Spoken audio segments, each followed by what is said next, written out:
Mesdames et messieurs, bonsoir et bienvenue. Direction le palais Sékou Touréa où le président de la République, professeur Alpha Condé, a reçu en audience la vice-directrice de l'Organisation mondiale de la santé. Des échanges ont porté sur le renforcement de la riposte contre la fièvre à virus Ebola. Dr Margaret Chan a apprécié l'implication personnelle du chef de l'État dans la lutte contre cette épidémie. Compte rendu d'audience, Mohamed Lamine Souma et Laj Abdoulaye Ouatsissi. En marge du sommet extraordinaire des chefs d'État des pays de la Mano-River Union touchés par le virus à Ebola, la directrice générale de l'OMS a été reçue en audience par le président de la République, professeur Alpha Condé et Dr Margaret Chan, ont convenu de renforcer la riposte contre l'épidémie de fièvre hémorragique à virus Ebola.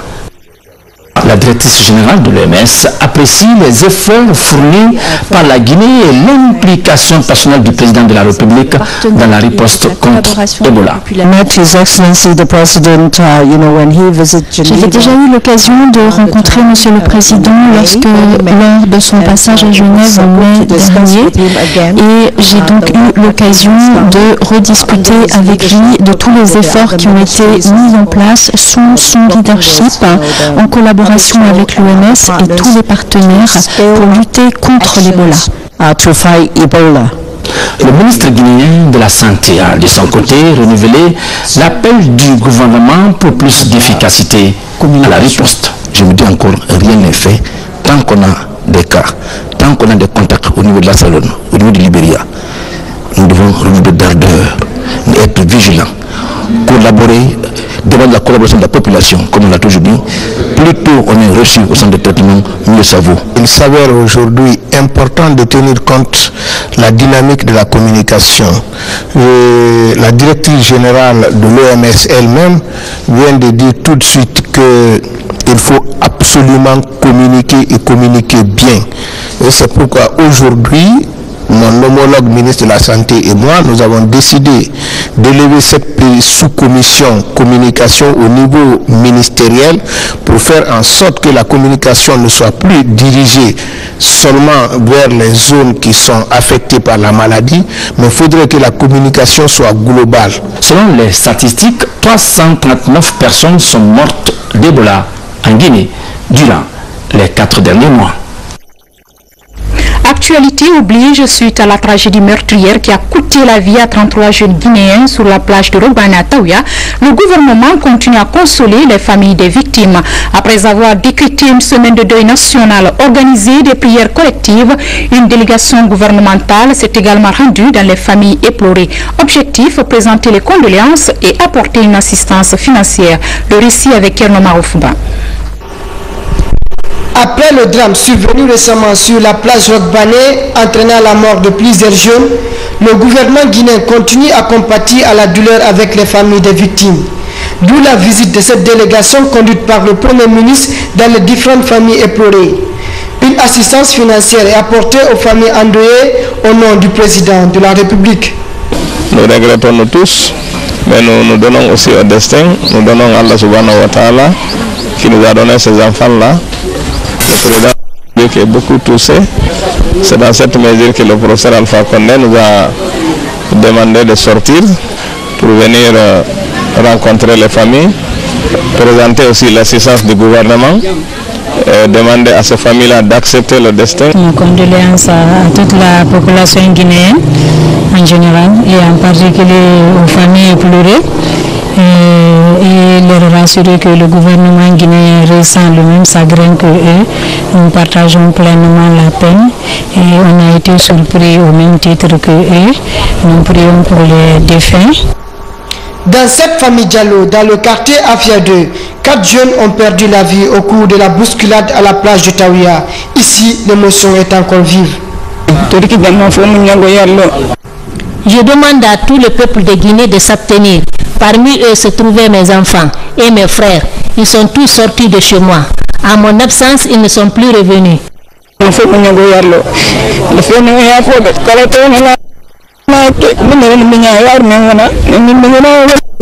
regret, je regrette la perte de mon enfant.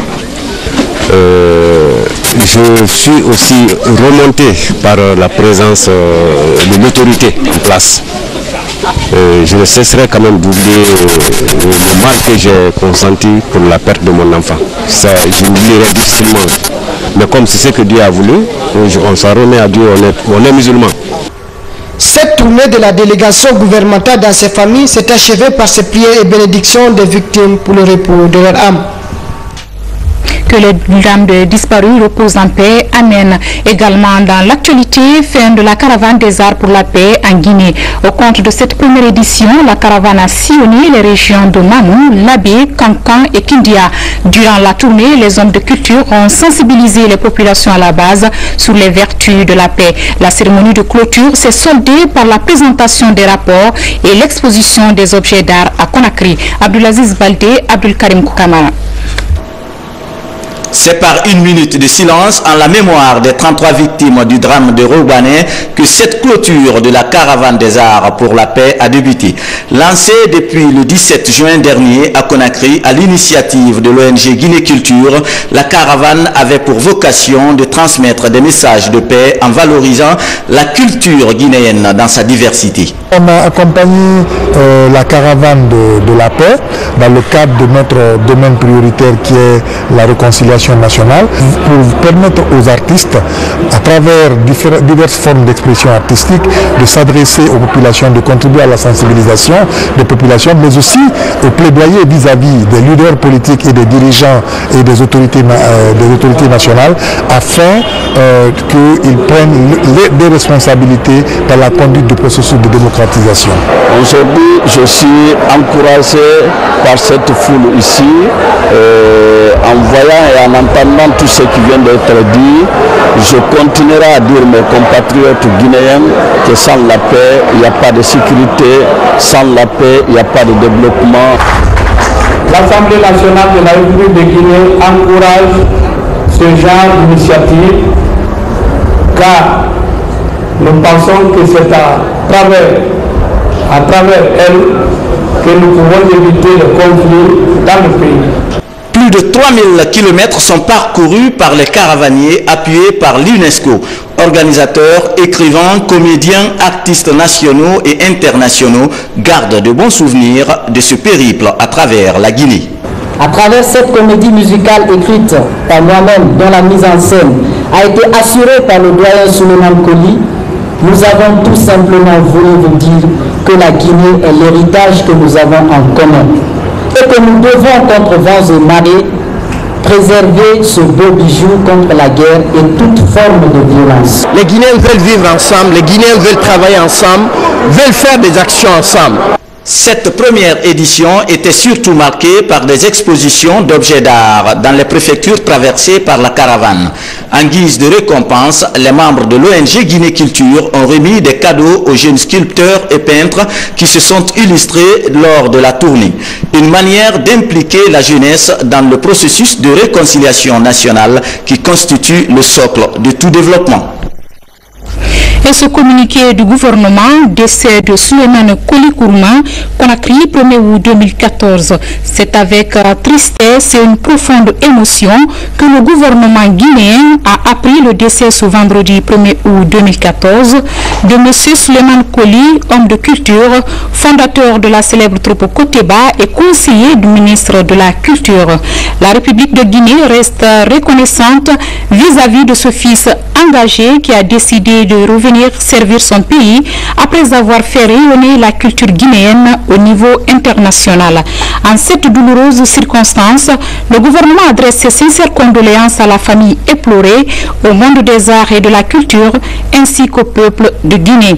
Que l'âme de l'illustre disparu repose en paix. Amen.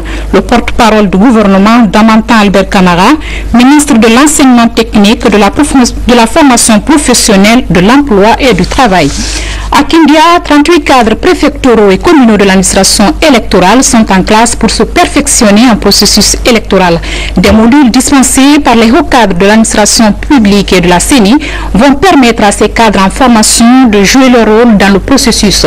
Une action du ministère de l'administration du territoire. Explication Momelamine Camara. Les élections communales et communautaires pointent à l'horizon. Leur transparence et crédibilité sont souvent réclamées par la classe politique guinéenne. Pour corriger des imperfections dans le processus électoral, 38 cadres préfectoraux et communaux de l'administration électorale apprennent des notions liées à leur rôle et leurs responsabilités dans l'organisation des élections en Guinée. Cette formation va contribuer à la transparence et à la crédibilité parce que ces chargés, n'est-ce pas, des élections n'avaient même pas les feuilles de route. Ils étaient dans les préfectures, ils ne savaient pas ce qu'il faut faire. Parmi les priorités de la feuille de route du ministère de l'administration du territoire et de la décentralisation, la formation des cadres figure en bonne place. Ces chargés des élections doivent être des professionnels. Ils doivent eux-mêmes s'approprier le processus électoral, le système électoral guinéen et connaître leur rôle à jouer dans la synergie avec tous les acteurs du processus électoral. Ils sont les garants de la mise en œuvre d'un processus électoral débarrassé de l'à peu près au niveau des circonscriptions territoriales et des collectivités locales dans la région administrative de Conakry. Ces cadres vont se plancher sur des modules portant sur les modalités de gestion et de publication des résultats, mais aussi l'identification des difficultés et des contraintes du scrutin. Coopération à présent, la Guinée et l'Union européenne tentent de lever les contraintes liées à l'exécution du portefeuille des projets financés par cette institution. Le 10e fait des temps obtenu leur est à la préparation du 11e Fonds européen de développement. À propos, le comité de gestion chargé des programmes a fait le point de la situation. Des précisions en images, Boubacar Ba. Dans le cadre de la coopération de la Guinée avec l'Union européenne, des dispositions utiles ont été prises pour faciliter l'exécution des projets et programmes portant sur le financement des 235 millions d'euros liés au 10e FED, entendez Fonds européen de développement. Des dispositions qui ont permis de responsabiliser un certain nombre de cadres issus des deux parties pour piloter le comité de gestion créé à cet effet et présidé par le ministre d'État en charge des finances, ordonnateur délégué du gouvernement. Dans le but d'améliorer la gouvernance dans la gestion transparente de l'aide publique au développement, le comité de pilotage, au cours d'une réunion, a présenté la situation d'ensemble de notre coopération avec l'Union européenne sur 5 points essentiels. L'état d'avancement de la mission d'assistance technique, la situation de la mise en œuvre des devis liés au programme, le point sur le fonctionnement de la cellule de gestion du Fonds européen de développement, la mise en œuvre du 10e FED et les perspectives pour le 11e FED. Nous pensons que comme c'est une action humaine, elle est toujours imparfaite et insuffisante. Nous avons mis le point sur, insisté sur les insuffisances, sur les faiblesses qui vont être corrigées dans les plus brefs délais avec l'élaboration d'une feuille de route très détaillée et claire où les responsabilités vont être déterminées entre les différents acteurs. Pour le délégué de l'Union européenne, l'espoir est permis. Sur le 10e FED, je pense que nous pouvons dire que d'ici la fin de l'année 2014, une grande partie des fonds pourront être contractualisés. Il y a déjà certains projets qui ont démarré, notamment la réhabilitation de la route RM2 Kissigibou-Kekedou. Les autres programmes vont suivre pour l'essentiel au cours du 4e trimestre 2014. Dans l'espoir que cette rencontre permettra d'accélérer le processus de montage des projets et des décaissements liés au portefeuille de l'Union européenne, la cérémonie a pris fin par un point de presse. Cette autre formation est destinée à 600 professeurs de collège en vue de qualifier l'enseignement dans les écoles guinéennes. Le projet a été lancé ce matin à l'ISEG de Lambani dans la commune de Ratoma et prévoit également la construction d'une 50aine de collèges en milieu rural. C'est le fruit d'un partenariat entre la Guinée et le Koweït. Mohamed Alpha Baldi. Pour ces 3 dernières années, c'est l'un des projets les plus ambitieux dans le domaine de l'enseignement secondaire en Guinée. La construction de 50 collèges et leur équipement en zone rurale est en phase de démarrage. Le projet va aussi former 600 professeurs de collège dans différentes matières comme les mathématiques et le français. C'est un projet d'une importance capitale parce qu'il s'agit de la formation des formateurs. Vu aujourd'hui le niveau des élèves guinéens, vous voyez que vraiment c'est déplorable. Donc si on pense à la formation des enseignants, je pense que c'est une très bonne chose. Et qui dit qualifier le système éducatif, il faut améliorer la qualité des enseignements apprentissage, donc il faut prendre la situation en classe. C'est l'objectif que s'est fixé le VEPU et dans ce cadre-là, il faut vraiment former les enseignants. Donc il faut amener les enseignants à avoir beaucoup plus de compétences. Financé par le gouvernement guinéen et le fonds cohésien, le projet est évalué à près de 14 millions de dollars. Conakry, Kissidougou et Kindia sont prévus pour abriter les formations. Il y a le site de Kwani, ici à Lissou, qui fait appel au profil scientifique, maths informatique, physique chimie, biologie géologie, éducation physique et sportive. Donc c'est en quelque sorte pour qualifier l'éducation à la base. Parce que vous savez que la qualité de la formation dépend de celle des formateurs. À terme, le projet devra contribuer de façon significative à améliorer le niveau de l'enseignement préuniversitaire guinéen qui aujourd'hui est en perte de vitesse. Assainissement de la ville de Conakry, le président de la République vole au secours la société poubelle de Conakry. Professeur Alpha Condé vient d'offrir 2 camions vidangeurs et hydrocureurs afin de nettoyer tous les caniveaux de la capitale. Un geste hautement apprécié par les bénéficiaires qui promettent de rendre la capitale propre à travers leur domaine d'intervention. Compte rendu, Mohamed Sanko. Ces camions vidangeurs et hydrocureurs sont offerts à Poubelle de Conakry par le chef de l'État, le professeur Alpha Condé. Ils sont équipés de matériel performant leur permettant de déboucher les caniveaux, de récupérer les déchets liquides et de les dépoter à des stations d'épuration aménagées à cet effet. Avec les 2 camions, j'ai 20 000 litres par voyage. Et avec ça, j'ai aussi le serpent qu'on appelle vibreur pour déboucher les tuyaux au sein des regards. Je pense et je suis sûr et certain maintenant que je pourrais maîtriser les eaux usées au sein de Kaloum. Depuis vendredi, Poubelle de Conakry est entrée en action, car selon les responsables de l'entreprise, il n'y a plus de temps à perdre. Conakry doit être débarrassé de tous les déchets, comme le souhaitent les autorités du pays. On était obligé de faire descendre les hommes dans le regard de visite, utiliser ce qu'on appelle le pilonnement à la main pour pouvoir déboucher. Ou bien sinon faire la saignée, ouvrir carrément la chaussée pour déterrer le tuyau, ouvrir des fois et enlever l'obstacle. Mais avec l'hydrocureur là, il y a un élément là-dessus qui s'appelle le serpent. Dès qu'on actionne le serpent, on met dans la conduite, ça débloque tout seul la conduite. Donc c'est vraiment un offre de soulagement pour nous, grâce au gouvernement du professeur Alpha Condé à travers le ministère de l'Habitat et de la ville. 5 stations d'épuration sont donc aménagées à Kaloum pour recevoir les déchets liquides. D'autres le seront les mois à venir dans les autres communes de la capitale.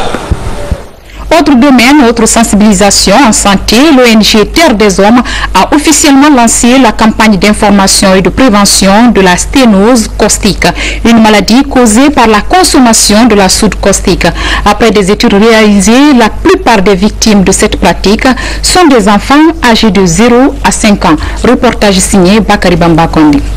Les foyers et les enfants sont les plus touchés par des maladies dues à la consommation et à l'utilisation de certains produits comme la soude caustique. C'est dans cette optique que l'ONG Terre des Hommes a animé récemment un point de presse à la Maison de la Presse à Koléa. L'objectif principal est le lancement officiel de la campagne nationale de prévention des accidents domestiques dus à la soude caustique en Guinée. On n'avait pas réalisé qu'il y avait autant d'enfants qui étaient victimes d'accidents dus à l'absorption de la soude caustique. Nous, on s'intéressait surtout aux malades du cœur. Et puis on a vu arriver de plus en plus d'enfants. Et comme vous l'a dit le docteur Touré, dans les dernières années, il y en avait eu pratiquement 200. Et encore, on n'a pas une idée de tout ce qui se passe dans le reste de la Guinée. La très grave des maladies dont souffrent les enfants qui ont ingéré la soude caustique s'appelle la sténose caustique de l'œsophage. Une maladie qui empêche l'œsophage de faire passer correctement les boissons et les aliments. La sténose caustique de l'œsophage n'est que la conséquence du brûlure caustique de l'œsophage. Ça veut dire que un enfant qui prend accidentellement les produits caustiques, il y en a beaucoup, L'eau de Javel, ça fait partir. La soude caustique, ce qui est surtout courant chez nous ici. Ces dernières années, l'ONG Terre des Hommes s'est engagée à porter secours aux enfants victimes de la soude caustique à travers l'organisation des transferts sanitaires pour des enfants devenus incurables en Guinée. Et puis la société civile guinéenne s'active pour l'amélioration de la gouvernance locale en Guinée. La plateforme nationale des citoyens unis pour le développement PQD procède actuellement à la mise en place des cellules veille citoyennes. C'est pour créer un cadre de concertation et de complémentarité entre les acteurs du secteur public et la société civile. Abdul Karim Kamara nous fait le point. Une chose est claire, le citoyen guinéen a un regard qui demeure encore étroit sur la gestion de la chose publique. Il faut alors une marche en avant afin de favoriser le développement socio-économique du pays. La plateforme nationale des citoyens unis pour le développement de la société civile, PQD, entend stimuler l'éveil de la conscience citoyenne. La PQD cherche à créer un instrument du contrôle citoyen de l'action publique, d'où la mise en place des cellules de veille citoyenne. Le CVC, c'est un des outils que la PQD a pensé être pertinent pour vraiment impliquer davantage le citoyen, non seulement dans son développement de ces différentes localités, mais également l'outil qui puisse permettre aux citoyens, comme on le dit, des sans-voix, vraiment de porter leur voix au niveau des décideurs. Ces cellules de veille constituent un panier d'échange autour d'un certain nombre de thématiques au niveau local. Dans la phase pilote du projet, 12 préfectures ont été identifiées. Lors des prises de contact, les cellules de veille ont profité pour présenter aux autorités, aux élus locaux, l'importance de leur présence et surtout les missions que les cellules de veille doivent accomplir dans les différentes localités. Créée en 2011, la PQD est une coalition de 250 organisations et réseaux. Sa mission est de promouvoir la bonne gouvernance, la démocratie et le respect des lois, sans oublier la lutte contre l'impunité et la préservation de la cohésion sociale. Volet religion maintenant, les fidèles chrétiens de Guinée ont quitté Conakry pour les lieux saints d'Europe. Pendant un mois, ces croyants catholiques reviendront sur les traces de la Vierge Marie.